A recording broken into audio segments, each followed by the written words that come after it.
የኢትዮጵያ መነኮሳት አባት እንኳን አደረሳችሁ።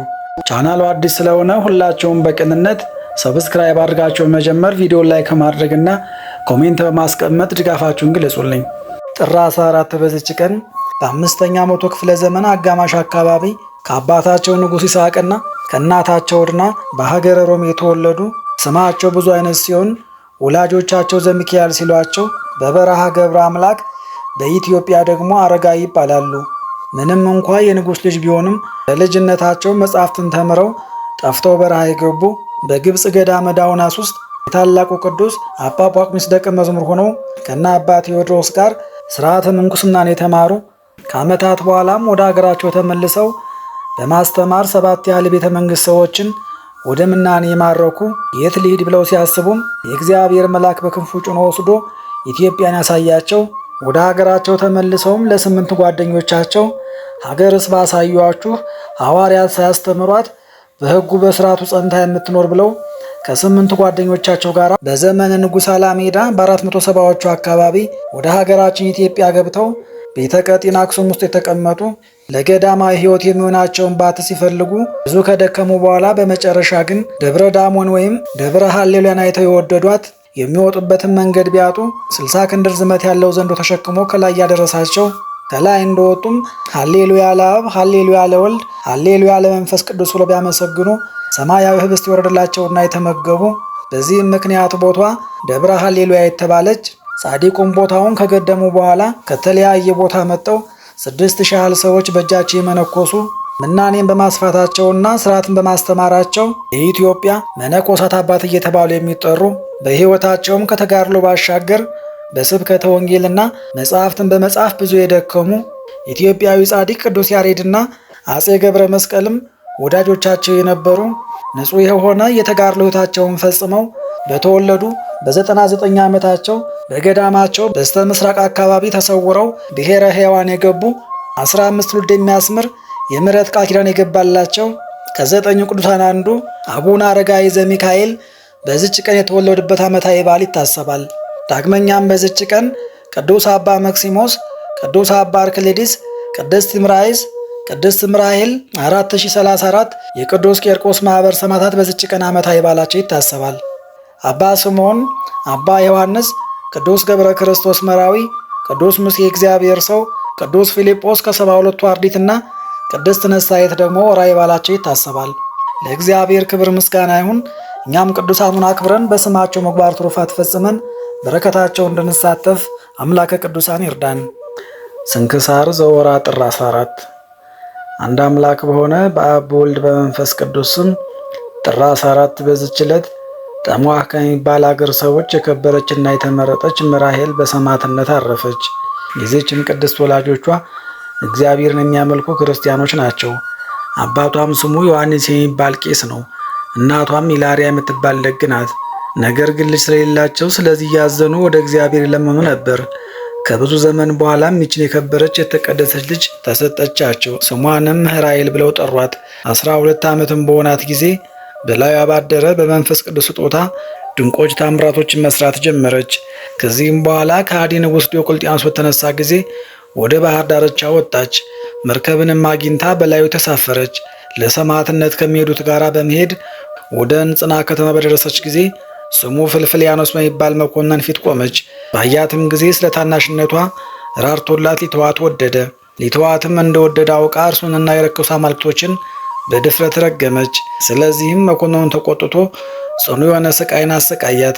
ከቀናች ሃይማኖቷ ሸንጉሎ የመልሳት ዘንድ በተሳነው ጊዜ ጊንጦችን፣ እፍኝቶችንና እባቦችን ሰብስበው በዳውላ ውስጥ እንዲጨምሯቸው እርሷንም ከእርሳቸው ጋር በዳውላ ውስጥ እንዲጨምሩ አጥማጆችን አዘዛቸው።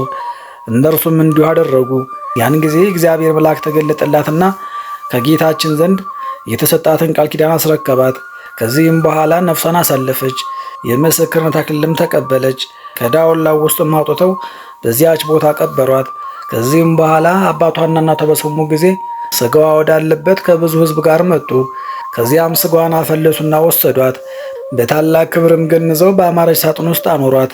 በስውር ቦታም ያማረች ቤተ ክርስቲያን ሰሩላት። ከእርሷም ድንቆች ታምራቶች ተገለጡ። ለእግዚአብሔር ምስጋና ይሁን። እኛንም በጸሎቷ ይማረን፣ በረከቷም ከኛ ጋር ይኖር ለዘላለሙ አሜን። በዚችም ዕለት የከበረ የሕፃን ቂርቆስ ማኅበር የሆኑ 4034 ጭፍሮች በሰማዕትነት ሞቱ። በረከታቸውም ከኛ ጋር ትኖር ለእግዚአብሔር ምስጋና ይሁን አሜን። በዚችም ቀን በገድል የተጠመደ የከበረ አባት አርክሊድስ አረፈ። ይህም ቅዱስ ከሮሜ ሀገር ከታላላቆች ወገን ነው። የአባቱም ስም ዮሐንስ የእናቱም ስም ሰንደሊቃ ነው። ሁለቱም እውነተኞች የሆኑ በእግዚአብሔር ሕግ ያለ ነቀፋ የጸኑ ናቸው። ቅዱስ አርክሊድስም ዕድሜዋ 12 ዓመት በሆነው ጊዜ አባቱም ሞተ። እናቱም ሚስት ልታጋባው አሰበች፣ እርሱ ግን ይህን አልወደደም። ከዚህም በኋላ ወደ ንጉሡ ሄዶ የአባቱን ሹመት ይቀበል ዘንድ መከረችው። ከእርሱም ጋር 2 አገልጋዮችን ላከች። ለንጉሡም እጅ መንሻ የሚሰጠውን ብዙ ገንዘብ ሰጠችው። በመርከብም ተጭኖ በባህር መካከል ሳለ ጥልቅ ነፋስ በላዩ ተነሳ። ማዕበሉም እጅግ ከፍ ከፍ አለ። መርከቡ ተሰበረ። እርሱም በአንዲት የመርከብ ስባሪ ሰሌዳ ተንጠልጥሎ ወደ የብስ አደረሰችው። ከባህሩም ሲወጣ ማዕበል የተፋው በድን አገኘ። ተቀምጦም በላዩ አለቀሰ። የዓለምን ኃላፊነትም አሰበ። ነፍሱንም የሚገስጻትና የዚህ ኃላፊ ገንዘብ ምኔ ነው? ለአንቺስ ምንሽ ነው? ከሞትኩ በኋላ ወደ አፈር እመለሳለሁና የሚላት ሆነ። በዚያን ጊዜም የክብር ባለቤት ወደሆነ ወደ ጌታችን ኢየሱስ ክርስቶስ ለመነ። የቀና መንገድን የሚመራው ዘንድ ከዚያም በኋላ ተጓዘ። በቅዱስ ሮማኖስም በሶርያ ሀገር ወደ ተሰራ ወደ አንድ ገዳም ደረሰ። ከገንዘቡም ከእርሱ ጋር የቀረውን 200 የወርቅ ዲናር ለአበምኔቱ ሰጠው። የምንኩስና ልብስንም እንዲያለብሰው ለመነው። የከበረ አርክሊድስም ከመምጣቱ በፊት አበምኔቱ መንፈስ ቅዱስ አስረድቶት ነበር። አበምኔቱ ደስ አለው። የከበሩ መነኮሳትን ሁሉንም ሰበሰባቸውና በቅዱስ አርክሊድስ ላይ ጸለዩ። አበምኔቱም የምንኩስና ልብስን አስኬማንም አለበሰው። መነኮሳቱም ሁሉ በእርሱ ደስ አላቸው፣ የእግዚአብሔር ጸጋ በላዩ ተገልጻለችና። ከዚህም በኋላ የከበረ አርክሊድስ በጠባብ መንገድ ተጠመደ። ጽኑ ገድልን ተጋድሏልና ሁልጊዜ በየ7 ቀን የሚጾም ሆነ። በቀንና በሌሊትም ይጸልያል። እግዚአብሔርም ሀብተ ፈውስን ሰጥቶት በእምነት ወደ እርሱ የመጡትን ብዙዎችን በሽተኞችን አዳናቸው። ከጌታችን ኢየሱስ ክርስቶስ ጋር ቃል ኪዳን ገባ።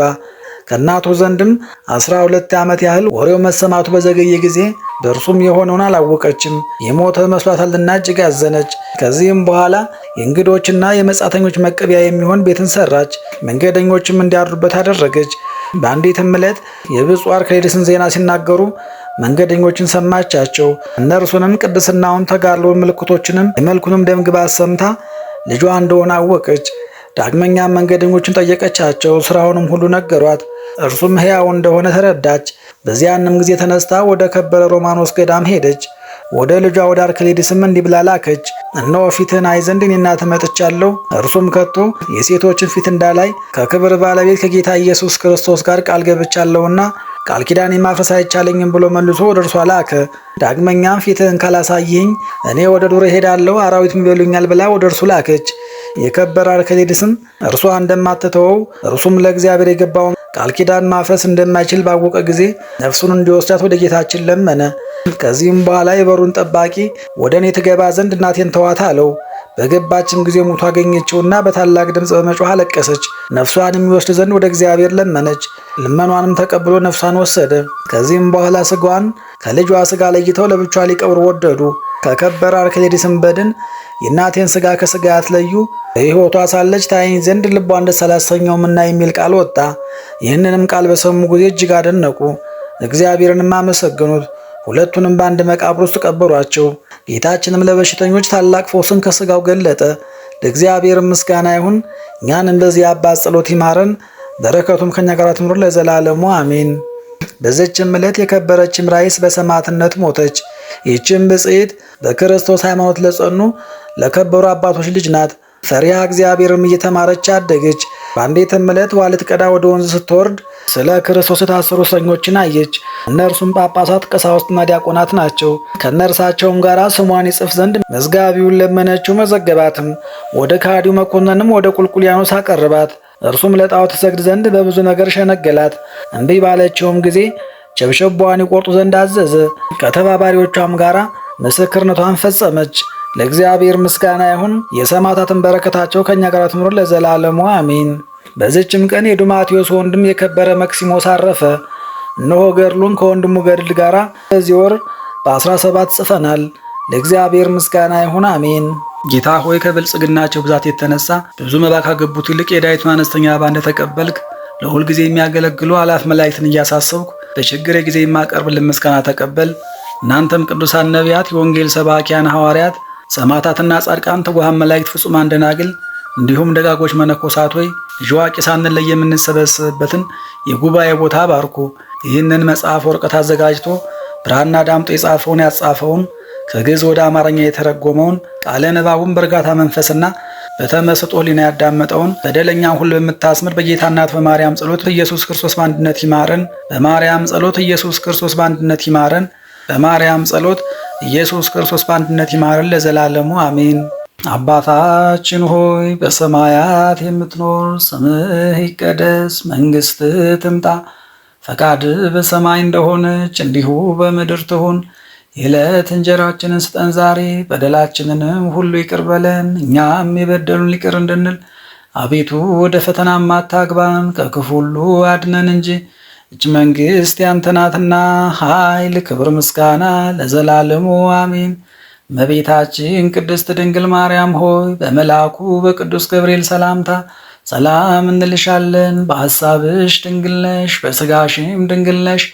የአሸናፊ ልዑል እግዚአብሔር እናት ሆይ ሰላምታ ላንቺ ይገባሻል። ከሴቶች ሁሉ ተለይተሽ አንቺ የተባረክሽ ነሽ፣ የማኅፀንሽም ፍሬ ቡሩክ ነው። ጸጋን የተመላሽ ቅድስት ሆይ ደስ ይበልሽ፣ ልዑል እግዚአብሔር ከአንቺ ጋር ነውና ከተወደደው ልጅሽ ከጌታችን ከመድኃኒታችን ከኢየሱስ ክርስቶስ ዘንድ ይቅርታንና ምሕረትን ለምኝልን ኃጢአታችንንም ያስተሰርይልን ዘንድ ለዘላለሙ አሜን።